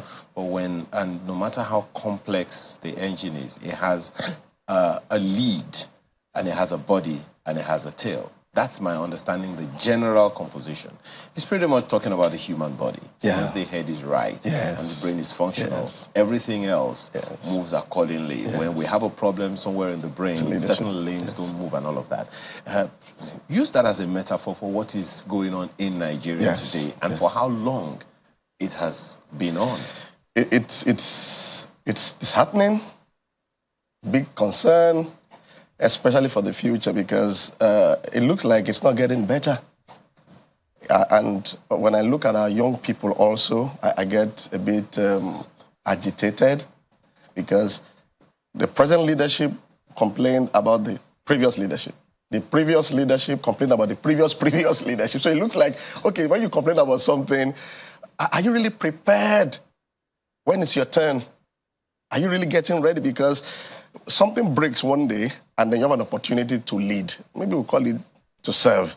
Are you really ready to serve? If people understand how critical leadership is, then there'll be some bit of understanding, believe me, on the pressures on the people that lead. And then you also realize that, this thing will affect a lot of people. You are either a blessing to them or a curse. The kind of head that is making decisions on my behalf, on our behalf, matters to us. If the head is not correct, we can't be correct. So we have leadership deficiency, and I am advocating more leadership development, even from the primary school, because it's easier to just be complaining. The question is, when you get there tomorrow, are you really going to do better? Which leads me to this next question. Yeah. The people who are in government today were not in government 30 years ago. Yes. They were not in government 40 years ago. In fact, everyone in civil service today 30 years ago was not in government, was not in civil service 40 years ago. Yes. I can say that because we have such laws. Yes, you are either lower, 65 and lower, or you are 35 years in service. To whichever comes first, you get out of the service. So 35 years ago, the people who are running government today, civil service today, the engine of government today were not there yesterday. So that speaks to whether or not we have a system of developing leaders, doesn't it? Yes. Do we have such a system? Let's divide a bit. Today is Valentine's Day. Happy Valentine's Day to you.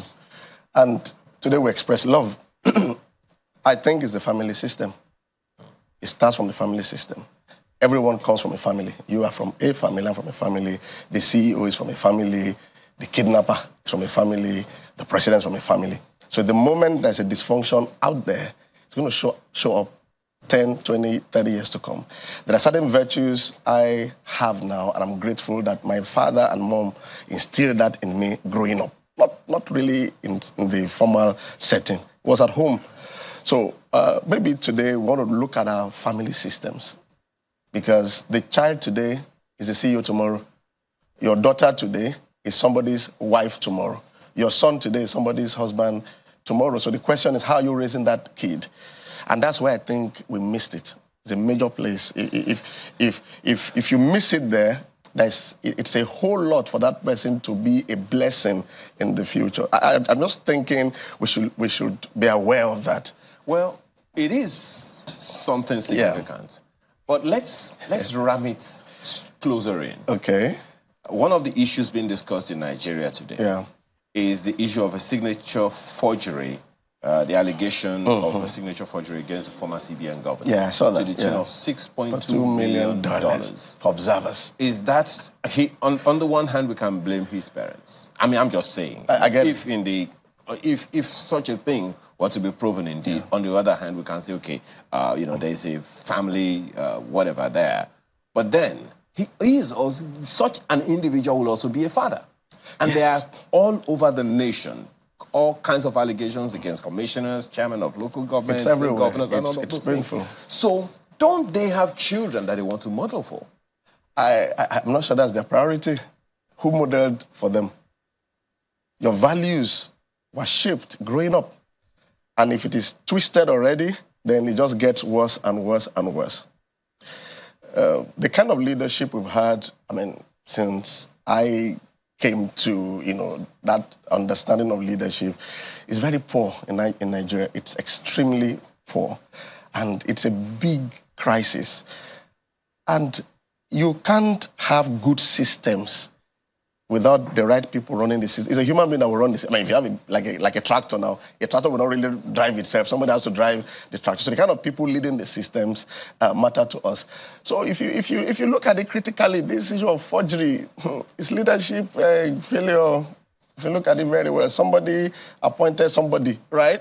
Because who appointed somebody, and what kind of person did you appoint? How do you follow through with things? If you, in Yoruba land, they say if the cat is not at home, the rodents will have a field day, you understand? So it looks like if you're like an absentee leader, you are not following through things, you leave those gaps open for anything to happen.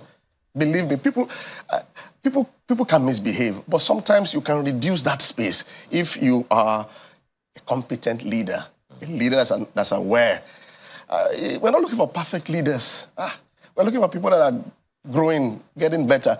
So when I looked at the forgery case, I said, well, while you blame the persons involved, there was a leadership gap, massive leadership gap that gives you the audacity to even do that.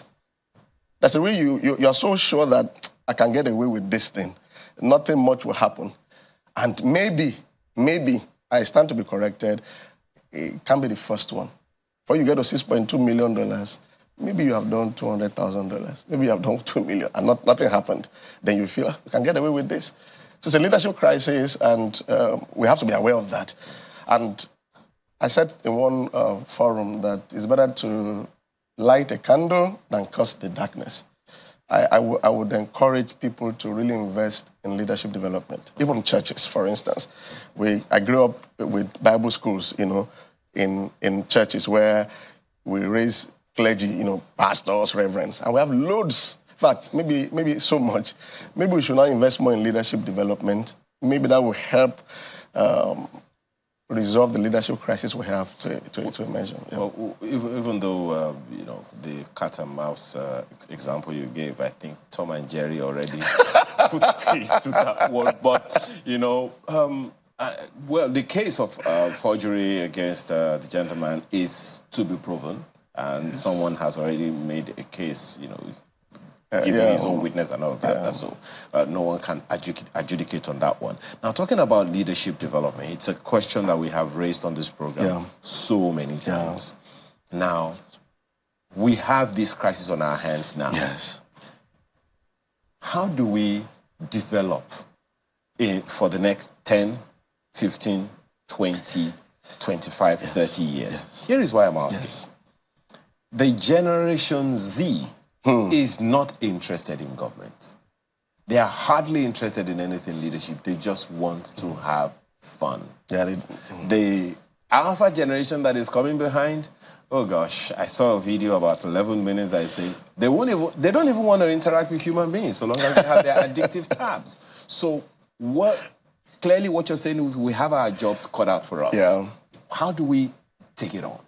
Well, I think I will speak from my own sphere of influence. I'm a pastor, predominantly, and I think pastors have an awesome opportunity in developing the nation because we speak to thousands of people every week.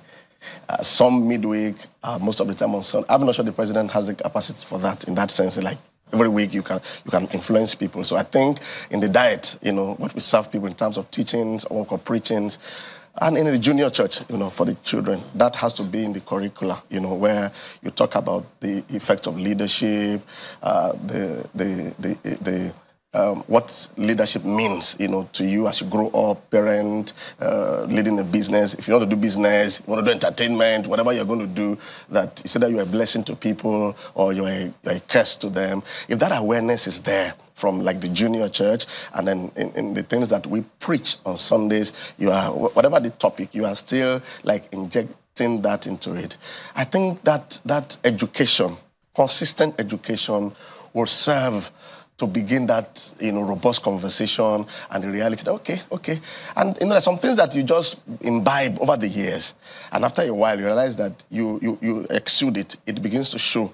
Because if you're going to be waiting to help to turn somebody else around, turn your own your sphere of influence around first. Influence your own space but as much as you can. How do we get them interested, Pastor David? That's the problem. How do we get them to be interested? I say to young adults as well that look, generally you are not interested in school, but you have to go anyway because you know that there are consequences. How do we get them interested? What's the catch? Bait? Yes, what's the catch? Development. Everybody loves development. You can't tell me whether you are Muslim, atheist, or Christian. Everybody wants development. No matter how beautiful your car is. I'm talking about the young ones. Yes. Now, wouldn't you ride on the road? You drive on the road. Don't you want to be safe? It's the education. I mean, it's staring us in the face. The insecurity, you see it. I mean, no matter how great you are, an artist, for instance, you can't travel by road some places. You know that. So that we need to bring it from that perspective. Like, come, this is about your age, your tribe, or your faith. It's about a common good. Everybody loves good education, healthcare, security. So if you really want that, then you must be interested in leadership development. You must be interested in change. It affects you. But changing culture is a tall one.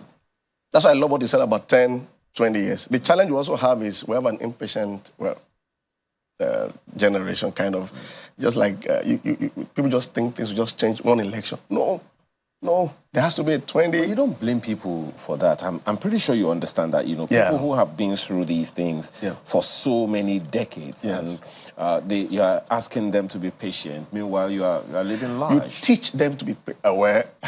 Who's living large? Come on. These people, these young people. Okay, I get it. I think it's still the education. Like I said in church one day, I saw somebody on Instagram brandishing some beautiful vehicles. Can you just take a moment and ask yourself, how did he get the vehicle? It's still education. If you educate someone, something that seems to be a pleasure to you, now you look at it differently. Okay, somebody is showcasing a powerful Rolls Royce, you understand? It's a good car. But have you ever asked yourself, what does it do for a living? Before you just like and start liking and say, I want this, can you just ask yourself, what does this guy do for a living? Maybe when you begin to do such, at least mental research, you understand, it will affect the way you view what you call as living large. So you can begin to differentiate between, what we call true success and maybe fake success. So when that education is there, I think it helps to put things in proper perspective. Yeah. Now, the route through which people get into leadership positions, public leadership positions in Nigeria is democracy. Yeah. And the kind of democracy we practice is multi-party. So you have to belong to a political party. I think so. You have to belong to a political party to even want to take any position and all of that. The way things are now, a number of people have talked about political education, political communication, and all of those things. How do we market that to this new generation you call the impatient generation, who just want to get going? Yeah, I think it starts with the reality of things on ground. As I said earlier, that this is what is staring us in the face. It affects the infant or the aged. Okay, so we need new leadership. And the only way you can make a difference, positive difference, is through electioneering process or getting involved. And then this is the platform you have to use. I mean, we had a bit of encouragement the last election. Coincidentally, it was this time last year. You saw a bit of the shakings, and I love it. You know, just like, okay, people are more aware. I'm just a bit bothered that people are getting tired, because that was a good sign that, okay, I love this particular party. It looks like, it doesn't mean it's a perfect one, but it looks like what I want. You know, I just would love. Or it just looks different. Well, but it's part of the process. It's part of the change. You know, I just wish those parties, you know, can push on in terms of people registering for their, you know, with their party, you know, and then have a robust following, rather than everybody waiting till a year to election, and then the drum comes out, and then it becomes, you know. So I feel what happened last election, this time last year, was encouraging. Yeah, we had some crisis, but there was a flicker of, okay, something could be coming up here, but we need to push it more. Okay. Yeah. Well, I think my colleagues in Abuja would like to also ask you a question. Okay, that's fine. Go ahead, guys. Thank you so much for speaking with us, Pastor Yemi Davids. I wanted to ask you about, you know, this leadership, this work around leadership that a number of churches have now taken on, this responsibility to mentor young people, to teach them that leadership indeed begins with them, and that they too are leaders in their own right. From your own, will I say, assessment of how this message is sinking in, would you really say that we're really making impact in this space? Can you just, you know, thread back a bit? I didn't get the first part of your question. Would you say that churches are really making, churches who have decided to take on leadership as one of the things that they want to impact on their followers, how much progress would you say that they have been able to make within their space?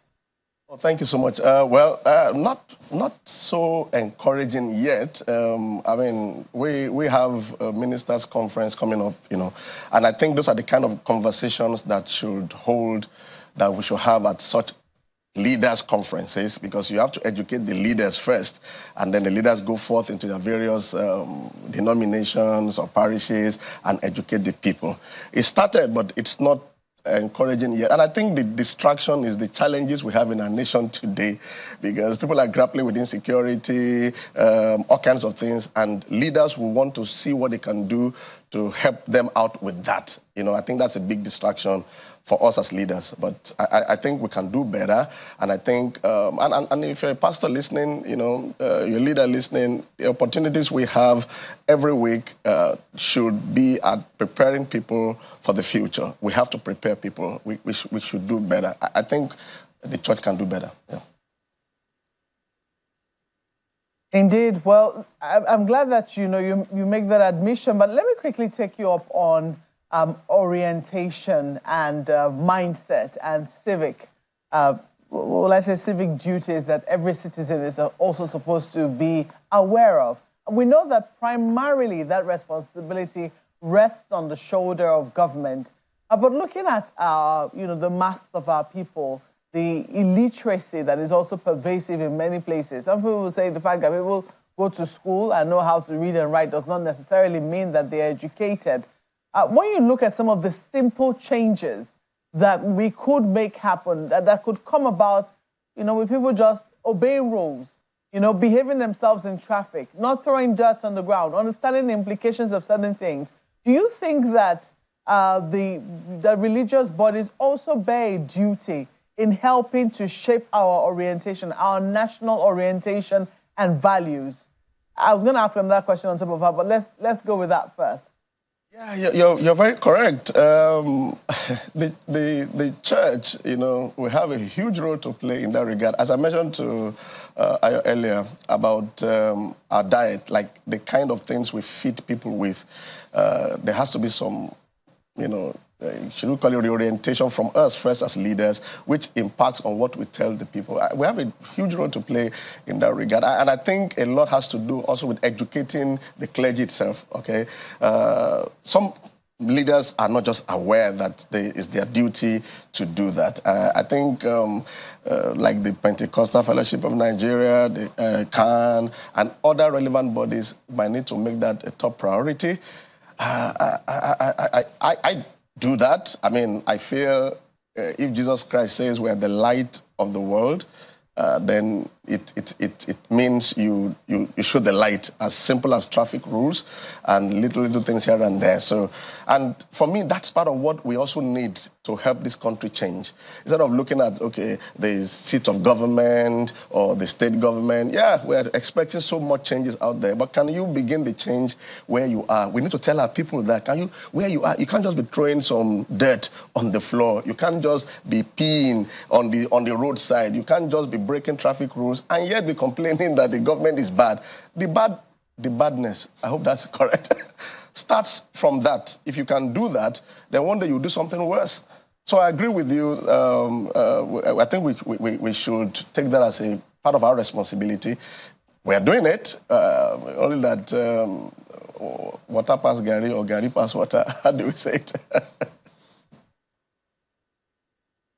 Well, increasingly we see that churches are not shying away from politics. And some people will say that's how it should be.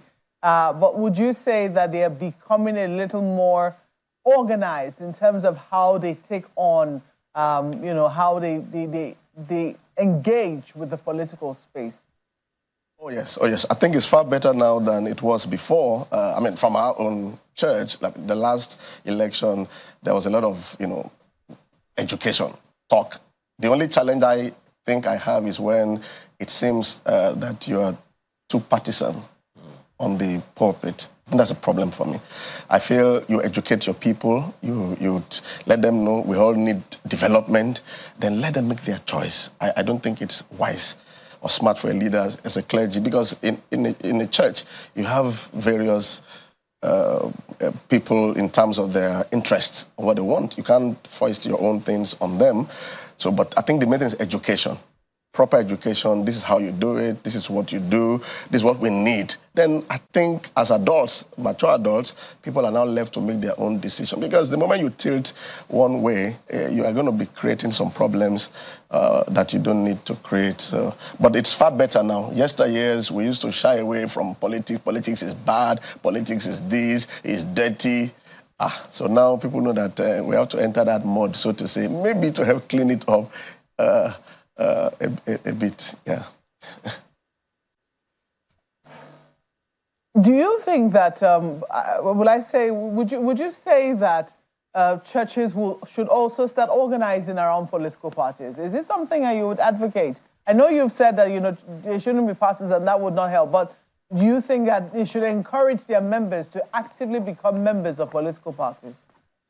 Yes. Oh, yes. Members of the church can even form their own political parties. They can even, yes, that's fine. I really don't advocate when it now looks like, permit me to say, a Christian party. When we have elections, we're not trying to appoint a Sunday school teacher. No, we are looking for a leader, and it could be from any faith, believe me.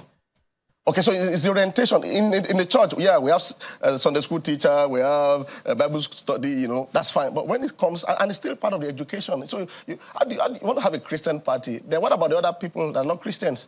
How would they vote for that person? So I think it's the education. Yeah, they should participate in electioneering process, form political parties. But when you're forming political party, please do it with a sense of understanding that you are dealing with various people, ethnic orientation, religious biases, and then what can you do to lead them? You're not a Sunday school teacher. You are leading a nation, economic development, infrastructural development, which everybody will enjoy. So it's not really the time to be postulating I'm this, I'm that. It's time to just show that you're a proper leader for them. So I think that's education we should have. And I encourage that a lot. And I'm hoping I will do much more towards the next election. Yeah. Well, it's a very interesting conversation that we're having there. So this is where we are now. Just to hope that everyone will be able to take all of the lessons that they need to take so that we can make the progress that we desire to take. We have to thank you very much this morning for being here. Pastor Yemi Davids, President, Global Impact Institute, is a good leadership advocate as well as a clergyman. Thank you so much. Thank you so much. Thank you so much. Some conversation from you, your contribution to this program. Let's begin with this one from you, Kenneth. Kenneth says, and talking about the alleged signature forgery, says to prove forgery, the burden of proof is always on the claimant, and the respondent may deny the charges. However, if the charges are proven to be true, then the individual involved should be made to face charges for misrepresentation and fraud. That's my take. And may God bless our country, Nigeria. That's from Kenneth. It's talking about cost of living. It says, above all that have been said by all the analysts is our electoral system. Until we get to allow our votes count, this system practiced by our politicians will continue to drag our dear country downward. Politicians are rigged and selected into office, hence they are not accountable to their citizens. It is sad, or it is said, that every good leader reacts to the reaction function of their followers. But in the case of Nigerian leaders, it's just the other way. That's from Jude Okeke. And this third one is from Amechi Ugwale, who talks about the Super Eagles. Fantastic one, I tell you. It says, this is well-deserving, considering that only very few compatriots had actually invested their confidence in the team. Hands up. And at the beginning of the tournament, even when their performance fluctuated along the way to the top, they managed to still clamber to the second best position in Africa. Yeah. It wasn't bad at all. Meanwhile, President Tinubu must ensure all the things gifted to the boys get to them in good time. We've had cases where some lost similar rewards to bureaucracy and the terrible Nigerian factor. But not congratulations to the boys, he says, nonetheless. Please, I think this is a very valid point. There was a time, I think, was the Super Eagles, the 96, the some Dream died Team. Before, some didn't even get it. Yeah, it was during President Buhari's time that the promise was fulfilled. It was quite terrible. embarrassing. So I hope this will not be the case. I hope, anyway, FCT, they're supposed to, do the needful. I think the governor did Real Madrid Academy in Port Harcourt, so you should know they love football. Football is life to a lot of people. All right, that is the show today. Thank you all for watching. We'll see you again tomorrow. I'm Chamberlain Ossoff. Goodbye. Happy Valentine's Day. Thank you for watching. I'm Mark Welku Yusuf. Happy Valentine's Day to the Super Eagles. Yes. Have a wonderful rest of your day. I'm Ayo Makinde.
Hello and welcome to News Track on Channels Television. I'm Kairo Hikilu. Our top stories at this hour.